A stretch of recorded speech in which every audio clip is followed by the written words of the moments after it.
Hey, it's Blastzone, Mike. I hope where you're at, everything's good. Where I'm at, it's hotter than the bowels of hell right now. If you can tell, I'm sweating. I got fans on, air conditioners on, the door open. I mean, Kentucky is humid and hot right now. How's it where you're at, Mr. Brian Tatler? It's hot here, funnily enough, even though I'm in England, we're having a bit of a heat wave. And it was the hottest day so far this year in the UK. I mean, it's probably nothing compared to you guys, but parts of the UK were hitting 29. So that's very hot for us. 29 Celsius, Wow. not Fahrenheit, right? Oh, yeah, yeah, I suppose, yeah.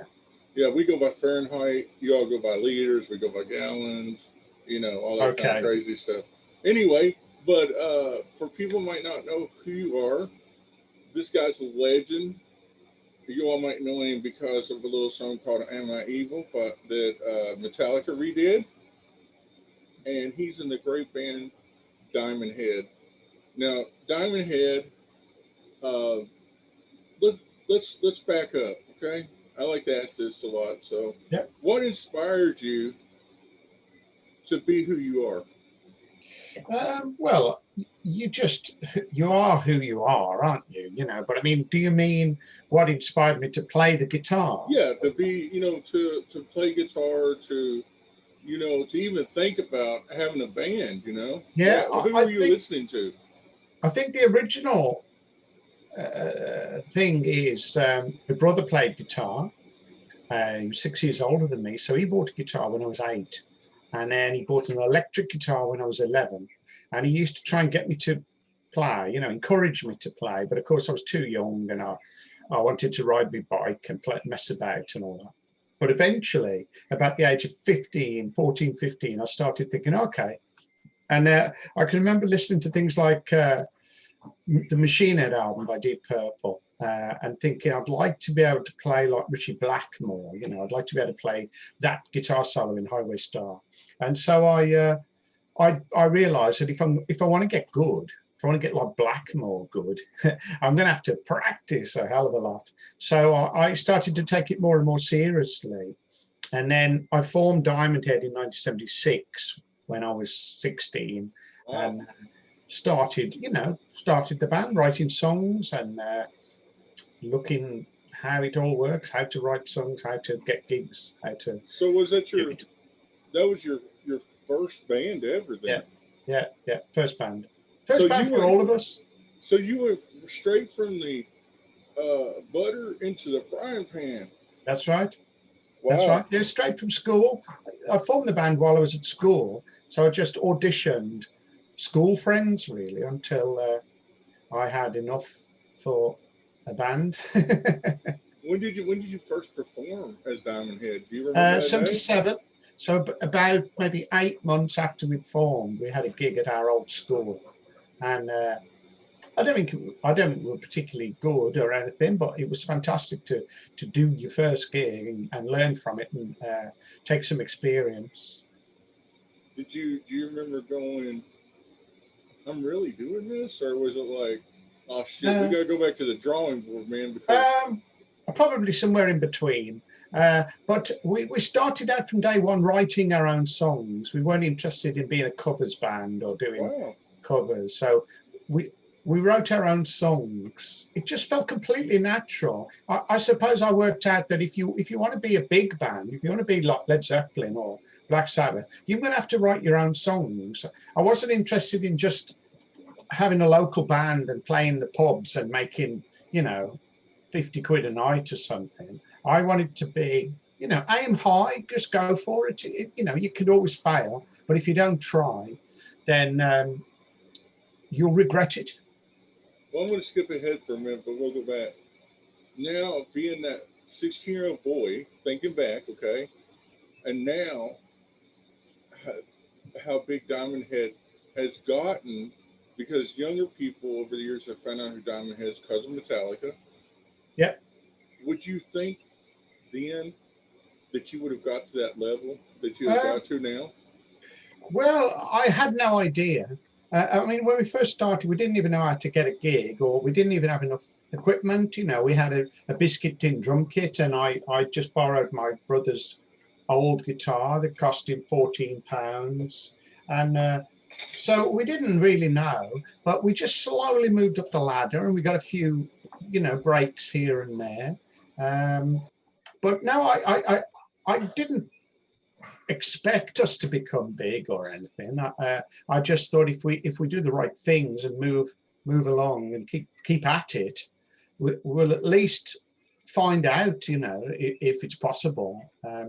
But no, I didn't have any experience in how to run a band or what you should and shouldn't do. So What do you you say just learn on the job, really. What do you say now when people call you a legend? A legend. Well, I don't know. We got lucky that Metallica decided they wanted to cover songs for B-sides and things like that. Because a lot of bands don't do covers, do they? You know, AC/DC don't do covers, or, you know, Black Sabbath don't do covers. But for some reason, Metallica decided they wanted to do covers. And they've ended up covering 4 Diamond Head songs, and even doing a whole album of covers, haven't they? A double album called Garage Inc. So the fact that Metallica covered us and became the biggest metal band of all time has just reflected that sort of glory and give us some kind of credibility and turned us into an influential band. And we now get to play Diamond Head songs, you know, all over the world, really, thanks to Metallica, where people have heard of us. Well, we'll get back to Metallica in a minute, okay? I want to go back to your early years, okay? I want to hear about the hardships and you know, all that kind of stuff. So, okay. So you're 16, you are 17. You did your first show. When did you record your first demo, or was that your first release, or what? How did that happen? The first demo? Yeah, did you do a demo and then it become an album, or is that demo still going around now and it's like $10,000 on No, nobody's got it. It's only me got it, really. I mean, we just did a cassette demo, first of all. We went to a little studio, a 4-track studio, and we were there for like 5 hours. We did 5 songs, and I think we made 10 copies. We sent one to Sounds in the UK. Jeff Barton reviewed it and liked it. And it did us a lot of good. We did 2 of these in 1979. And of course, we were thinking by then we'd try and get a record deal, because we'd been going 3 years by then. And we'd probably got a manager, and we'd started playing more gigs. And then the new wave of British heavy metal happened, and suddenly there's bands all over the UK doing a similar sort of thing, and people are getting signed up, you know, like Def Leppard got signed, and Saxon got signed, and Girl School, etc. And so we suddenly thought, oh, maybe we could get signed, because we're the same sort of music, and we're about the right age, and then suddenly we're doing gigs at Birmingham Odeon, which was our place to go, you know, our temple of rock, where we would have been to see bands like Judas Priest and Black Sabbath. And suddenly we get offered gigs supporting bands there and things like that. So we just kind of, you know, hopefully move in the right direction and getting bigger and bigger. And when did it happen for you to have your first release, and how did that happen for you? Was it luck, or was it like somebody saw you and said, "Oh my God, these guys are great"? Yeah, it was. There was a manager come along called Reg Fellows who decided he'd pay for us to do a single in 1979. Of course, we'd have the lights, and then we sort of recorded a demo album, and he tried to get a record deal with it, or at least tried to get a deal where we would then re-record the album, but that never happened. And so he decided, okay, we'll release it ourselves, because we'd put this single out, you know, through a little label, virtually a home release, you know. And so it was Reggie's bright idea to just press up 1,000 copies and sell them at gigs and sell them mail order. And then hopefully we would gather some money in and some following, one thing would lead to another. Because you know, even our manager, even though he was a businessman, he didn't really know how the music industry worked, and he had no connections. So he was kind of winging it as well, and probably made some, you know, foolish decisions along the way. But when you're, you know, 20, you think, you know, you can live forever and conquer the world. And so we were naive enough to just go along and hope for the best. You know, you hear that a lot about. You know, I met Lemmy from Motorhead long, long. It's been a while ago before he passed away, and I think it was in like the '90s. And I asked him. I said, "Hey, how many albums have you made?" He goes, "A lot more than I've got paid for." You know, Yeah, because a lot of, you know, back in the day, a lot of English bands, people would take and make your all's music into other albums, and they'd make them into this, and they make them into that, you know, and all these labels, boutique labels, whatever you want to call them, would make these albums out of tracks, and you all wouldn't get paid. It's yeah, almost like bootleg, but it was, they tried to act like it was real. You know what I mean? And it really set me back when that was pre. That was also pre people downloading music. These are like yeah. CDs and vinyl that people were making and making money off of you all Yeah. without you all even knowing. Like I'm looking on Discogs right now. Just for instance, I'm looking on Discogs. It says that Diamond Head has 180 releases. Oh, that's a bit of an exaggeration, I think. The first one it shows is the White Album, Yeah, not on a label in 1980, that's right. and it goes for 11.99 in mint condition. But it was Okay. your all's first album. Discogs is great for when it comes to any kind of artist. Yeah, I haven't looked on that. I'll have a look on You'll be there for hours. You'll be calling soon. Message like you're going, Mike, I hate you that. because it tells you everything about. Like you were talking about Def Leppard. Like Def Leppard, On Through the Night. It shows you every copy of On Through the Night Def Leppard made, every one that everybody bootlegged, and it tells you, and people's got them for sale all over the world. And Diamond Head says it has 180 releases. That's crazy. I mean, we haven't really, but I mean, if they're including every, you know, bootleg and maybe, you know, different versions in different countries, Japanese versions, like American versions, then I suppose you could rack it up. But that's a lot more than I would have guessed. When isn't that wild that we're talking about your first release you made this vinyl, 1,000 pieces, okay? Yeah. And now I'm telling you, there's 180 releases, and some way on Discogs that has Diamond Head's name on it. To me, that's like an empire. That's like I mean, you can tell your grandchildren, your great grandchildren, look what Peppa did. You know, I mean, that's all I strive for in life is to make sure that my grandchildren can say when I'm gone, that man did something. You know, so even if you didn't get paid for it, what a I'm trying to think of the word. What a celebration of you. I mean, because Yeah. I didn't know who Diamond Head was until I heard "Am I Evil." I Yeah. thought it was a Metallica song. A lot of people do. Yeah, we get that all the time. You know. Have you had people ask you why are you Oh yeah. covering a Metallica song? Yes, we've had that, and a lot of people say I got into you through Metallica, and I absolutely don't mind that. It's only the same as I've made that mistake in the past and thought a band had written that song, and then you look at the small print and it will say written by somebody else, and think, oh, it's a cover. Oh, I didn't know that. But as long as you get there in the end, then that's fine. But in England, I don't know about the rest of the world because I didn't know who Diamond Head was. But in England, was Diamond Head a pretty big band before Metallica even came around? Well, yeah. I mean, we were playing the Odeon, so we were up to about 1,500, 2,000 people a night.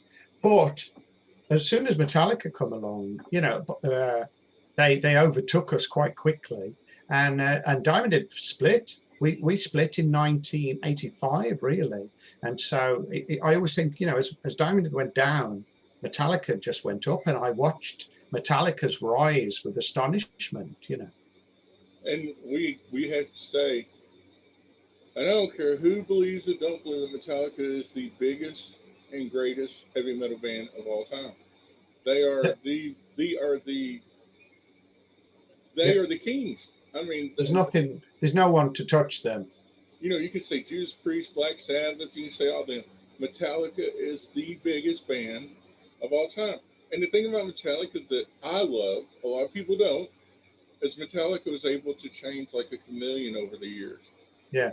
And they played by their own rules. They didn't play by everybody else's rules.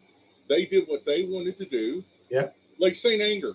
I love the drum sound of Saint Anger.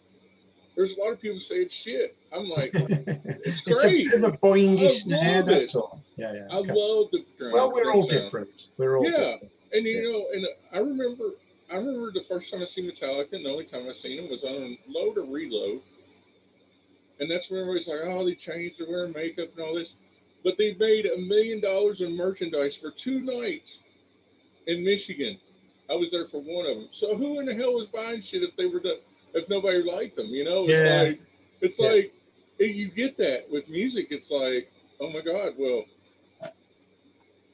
like Diamond, like Am I Evil? When you wrote that song, what was going through your head when you wrote that song? Because it's so catchy. The lyrics are just so catchy in the music. Yeah. I didn't write the lyrics, but of course, I had no idea that this song, we'd still be talking about this song 40 years later. I came up with the music, most of the music. I came up with the main riff, and then the song evolved from there.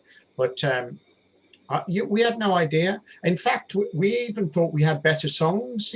We liked it, and we thought, well, it's good, but we got better songs. And it was down to the crowd really who told us that, well, that's the one. Am I Evil's absolutely the one. Yeah. And we go, oh, okay, you like that one? Oh, okay, that's interesting. So even we didn't think, oh my God, we've written this great song. We liked it, but we thought we'd got better songs, and apparently we haven't. That's the one. And it happens. I mean, look at Def Leppard. They were going to throw away Pour Some Sugar on Me and become their biggest song. Right. Or Warrant, Cherry Pie. He hated that song. But Warrant was defined by Cherry Pie. So it happens with a lot of bands like that, Yeah. Well, we didn't. I mean, obviously we didn't hate it. We loved it. But I didn't think it would be the one. I didn't think this will be, our main song for the rest of our lives. Tell me the day that you got the call, the letter, or whatever, that Metallica wanted to do the song. Well, don't forget they weren't very big at the time. They were this is 1984, so they were on Music for Nations in the UK. And Lars called, of course, because he wanted to use it as a B-side to the Creeping Death 12-inch single. And he wanted the lyrics. So, okay, fax over the lyrics. And at the time, we didn't think, this is going to be amazing. We just thought, oh, Lars's band, we'd met Lars, of course. And we thought, Lars's band is going to cover Am I Evil? That's nice, isn't it? He's a proper fan, Lars is. He's a proper fan. And that we didn't think much of it. We got the record, we listened to it, thought it was great version, very powerful, very tough. But it was on Music for Nations, and they weren't any bigger than we were at the time. Mm-hmm. So, but it was just kind of flattering, that they'd gone to all that trouble to cover one of our songs. They're the first band to cover a Diamond Head song. I've never heard anybody else cover a Diamond Head song. So it was fascinating to hear somebody's take on our song, and then that's it. And then next thing you know, Diamond Head fell apart, and Metallica released Master of Puppets, and they just start going up and up and up. And I just was shocked to see how quickly they became, one of the biggest bands in the world. But they re-recorded 4 songs, right, of Diamond Head? Yeah, 4. The first was Am I Evil? When did the next one come? The next one was Helpless, which was the B-side. No, it was on the Garage Inc. EP. Uh-huh. which came out about 87. Then it was The Prince, which was the B-side of One, which was, I think, 88. And then it was It's Electric, which was on the Garage Inc. album in 1998. And every time that you did that, every time that they did it, was it a phone call from Lars or somebody saying, "Hey, we want to do this"? And yeah, he'd always ask. I mean, he's very polite and respectful, so he'd always ask, and he'd always want the lyrics. He'd always want someone to send the lyrics over, just to make sure they got the right lyrics and permission. I mean, we could have said no, we don't need to do any of our songs, but that would have been completely stupid. So it was just a case of, oh, great, look, that's fantastic. I couldn't believe it really when they wanted to do The Prince. I thought, wow, they've already done 2, and they're going to do a 3rd one, and then 10 years later they do a 4th one. It was incredible. I think there's only Diamond Head and Motorhead that they've covered 4 songs. I think. I'm sure a Metallica fan might pull me up on that. There might be a Merciful Fate, the Merciful Fate medley or the Rainbow medley or something like that. but anyway, they did 4 Diamond and they've done 4 Metallicas. Motorhead. I'm getting me M's mixed up. Did you ever get to go out on tour with Metallica at all? Did you all do shows with Metallica? Yes, we've done shows together. We've done several over the years. We've never done a full tour, but we've opened for them a few times, usually in the UK, and we've done one in France. And they're always fantastic because their shows are just incredible. And did they get you all to get it on stage with them and do the songs with them? Well, we didn't at the first one, but we did at the one in Nebworth and the one in France. We all went up and did Am I Evil and Helpless as a kind of, the Big 4 thing. That's what I'm talking about. 2011. Yeah. Where, they've got Dave Mustaine and the guys from Slayer and things like that. So that was great. That's how was it with younger generation at that point, then knowing about Diamond Head? Were you like, we don't even have a band together now? I don't know that one. By the way, I can notify you. Oh, is that your Alexa? Yeah. Alexa, shut stop. up.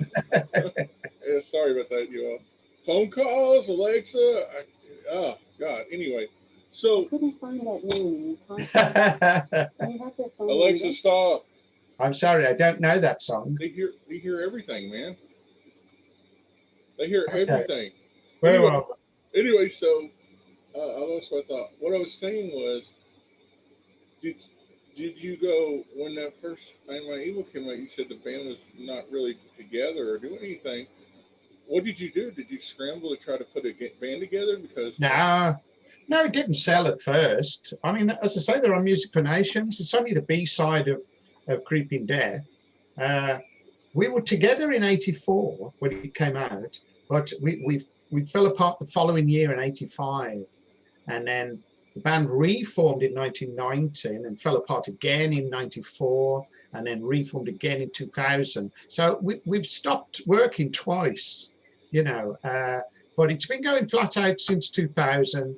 But no, I mean, I've never thought, let's cash in on a Metallica release. No, I've never. My brain doesn't work like that. I didn't really mean it like that. I meant like, like a stepping stone. You know what I mean? Like you all, in my opinion, you were lucky that Metallica did it. So it's it's like a new generation wants to hear that. It's like Absolutely. It's like right now, me personally, I'm not going to go see Motley Crue. Okay, I'm not gonna pay the money, but because of the Dirt coming out, every kid in America wants to see Motley Crue now. Yeah, and I'm like, really? If you get John Corabi maybe back in the band, we can talk. But Vince, it ain't happening. That's just my opinion. But bands do that because there's a call for it. That's what I meant. Not like a cash in, but like a call for it because it's a resurgence. You know, I mean, Yeah, yeah. Well, obviously, it's helped Diamond Head immensely. I don't think we'd be going now without that help from Metallica. We wouldn't have that respect and credibility had Metallica not covered Diamond Head. you do a lot of festivals now. We do a few. I mean, we do as many as we can get. As long as the money's there and we can afford to do it, we try and do them. I mean, everything, of course, has been cancelled, so we haven't played for 16 months. But we're hoping to start up again in a while. Are you writing and recording new music for a new album to come out? I've written tons while I've been at home in lockdown. Well, of course, we can't get together, so I haven't even seen the other guys for months and months and months. But we will get to it. There will definitely be another Diamond Head album. I went and did some demos with our singer Raz, but we haven't got together in a room yet. With the drums and the bass and all. How many original members are in Diamond Head now? Only me now. Only you. Is that because they decided they didn't want to be a part of it? They passed away? No, everybody's still alive. Well, the bass, from the original lineup, the bass player quit in 1983, and then we fired the drummer, and then we kept going, and with a different drummer and a different bass player, and then in 2003, I had to fire the old singer because it was just unworkable, a complete nightmare. And so ever since then, life's been a lot easier. Well, it's awesome that you're keeping it alive because I enjoy it. You see, I'm in it for the long run, and I don't think everybody was. That happens. I mean, there's a lot of bands like that. It's not for everybody. It's too hard. Like Foreigner. There's only one original member of Foreigner now. It's probably, I could probably name 30 bands who've got one original member. I mean, look at when Thin Lizzy played. It's only original Scott Gorman. That's it. I mean, he's not the original though, is he? I don't think so, but he's the one that Eric Bell carries the name. You know what I mean? Yes. I think he's got permission from Philomena to use the name. That's kind of, that's an interesting conversation. It's kind of weird because like Leonard Skinner's on tour right now for the last tour, but there's not one original member. There's no originals, I know. Does that when there's not an original member in a band, does it almost feel like it's a cover band? I guess so, but they can get better money, can't they, if they go out as Leonard Skinner rather than, Freebird playing the music of Leonard Skinner. They'd get a lot more money. And as long as people want to buy tickets, it's up to them. They can do a bit of research and say, oh, well, it's now original members, but I'm still going to buy a ticket anyway. It's their choice, isn't it? Like Frankie died in Quiet Riot. And now there's no original Quiet Riot. Remember Chuck was on the big album, but there's no original Quiet Riot member. No. And I talked to Johnny Kelly, who's a drummer now. There's only one original in Deep Purple, isn't there? Yeah. And there's only one original in Judas Priest, really, because there was a singer before Rob Halford called Alan Atkins. Who's the original guy in Judas Priest still? Ian Hill, the bass player. Oh, okay. He was in the very first lineup with KK and Alan Atkins and I think it was Bruno Stapenhill. It's crazy, ain't it? When you sit and you think about it, but most people don't realize that Rob Halford wasn't the original singer. No. But I mean, he did the record, so most people think that. But be a Midlands band, and they were, before Halford joined, before Glenn Tipton joined, there were a band called Judas Priest, and they did gigs and things. But it's crazy. But so, let me ask you this: how did you survive the last? I know UK. I talked to a young man in the UK who has a band. Actually, there are records right there. Right. And he's only 16 and he's in a band. And he said your lockdowns have been brutal in the UK. Not one time did we have a lockdown in the United States. We never had a lockdown, and most states are 100% now. Right. Today's the first day I actually walked in the store without a mask on, and All right. I was sitting there going like this, going, "Should I have a mask? Should I not have a mask?" Yeah. It was really weird, you know. It's like our new world that we have is just so weird. We've Are you still also? got Are we've still you? got social distancing, and we still can't do certain things. You know, can't do gigs, can't do theatre, can't do festivals, all that. You can't do Uh, nothing still. well, you can go to the pub, but you have to wear a mask if you go to the toilet. You have to have seated. They come to you and give you the drink. That then you pay by card, and so it's not really completely back to normal. They were going to lift the everything today, but the government have announced that they're going to wait another 4 weeks before they lift. Are you like? Are you like God Almighty? Can you all please just let's get this going? What can I do? They just all they keep saying is we have to protect the NHS. So they're Have you? Did any completely of stuck. Did any of your family get COVID? I had it and my wife had it, but we were only ill for about 3 or 4 days. We just felt like we got a bit of flu. Uh, so we just self-isolated, and then that was it, back to normal. And that's the you know here in America, it's just gone loony. It's like they're giving us incentives to take the shot. They're doing all this stuff to try to get us to Yeah, do it. yeah, And I didn't get COVID. Knock on wood. I think some of my family members did before COVID was announced. yeah. And you know, we're good. America's in turmoil. And I know from talking to my friend in the UK that you all look at America, and you all look at America and go, "Oh, our brothers and sisters are having troubles," Hmm. And as an outsider looking in, what do you think about the turmoil in America right now? Sorry, I don't understand the question. Say it again. As an outsider looking in, Yeah. what do you think about what's going on in America right now? Well, I don't know. I don't follow America like in that detail. I know obviously you've got a new president, but I don't know the details. So. You all have been here before, correct? Yeah, but we haven't been since 2017, so I'm not up to speed with what's going on. Would you come over here and play again? Of course, of course, love to. It's always great. We played America quite a bit in the past 10 years, and Canada, and we love to. We're just waiting for the all clear really, and the How opportunity. how did Americans uh, support you when you come out and played in America? How were the shows and things? It's usually good. People come out to see us. Sometimes it could be more people come out to see us, but that's life.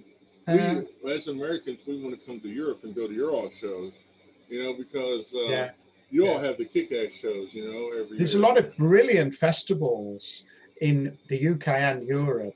I'd say we've got more festivals in America by a long chalk.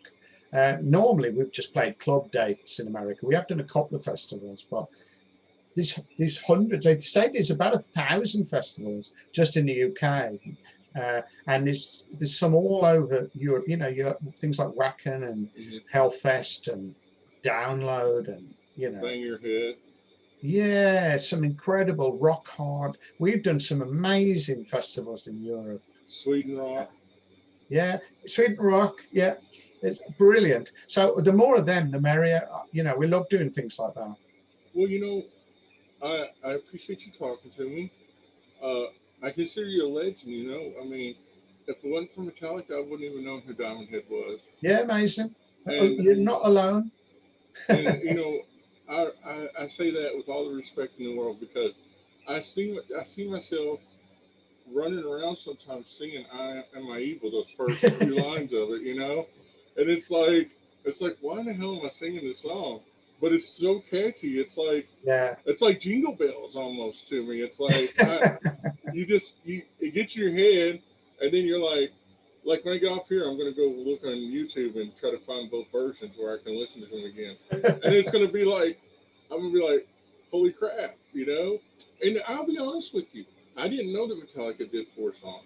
I mean, I knew "I Am I Evil," and I knew "Diamond Head," and I'm like, I met Lemmy, and Lemmy's like told me, Diamond Head and Metallica. That's actually how I found out what it was, who the two coexisted. Was Lemmy told me. Yeah, He actually told me I was a dumbass for not knowing. right. There's a quote from James Hetfield where he said something like, "We took the two heads and put them together, Diamond Head and Motorhead." So that I think us and Motorhead were the two of their main influences, when they started out. That's very flattering, isn't it? Who was your favorite band that Diamond Head's got to play with? Have yet to play with. No, has played with. Oh, okay. Well, Metallica was great because, of course, not only do we know all of Metallica, but the crew was very nice to us as well, because I think they just knew, okay, well, Lars is friends with Diamond. Don't mess them about, don't make them shove all the gear out in the rain, things like that. But we also had a fantastic tour with Megadeth. And again, I think Dave Mustaine, being a fan of the band, probably said to the crew, these are friends of mine, so look after them, kind of thing. And just a little word like that goes a long way. And so we had a wonderful tour. We did 22 dates across Europe with Megadeth in 2005, and it was just fantastic tour. Yeah, thank God Dave is better now, and they're going back on tour. They're touring the States again. They got a new bass player. Do you know who they got as a new bass player? I don't even know. No. I've interviewed Dave like 4 times, so I've never interviewed any of the rest of Megadeth, but I did interview him several times in my past. But man, it was scary for a little while about Dave Mustaine not, making it, and I'm glad that he was able to do this new album and same. But it was a shock, that was. Anyway, if anybody wanted to reach out to you and have you sign anything or buy Diamond Head merchandise, how can they get a hold of you all? What was that? If someone wants you to sign anything of theirs, or they want merchandise of Diamond Head, how can they reach out to you? Okay, they should go on the website. There's a couple of contact addresses on there.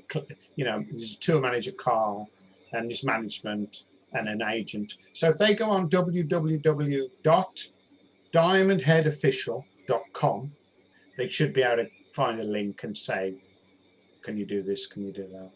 I mean, we're on Facebook, we're on socials as well. So if somebody sends a message, we hope all being well, we'll get it and try and sort it. Well, thank you so much for talking to me today. Welcome. It's been a pleasure, and I'll check it off my list. Same here, Mike.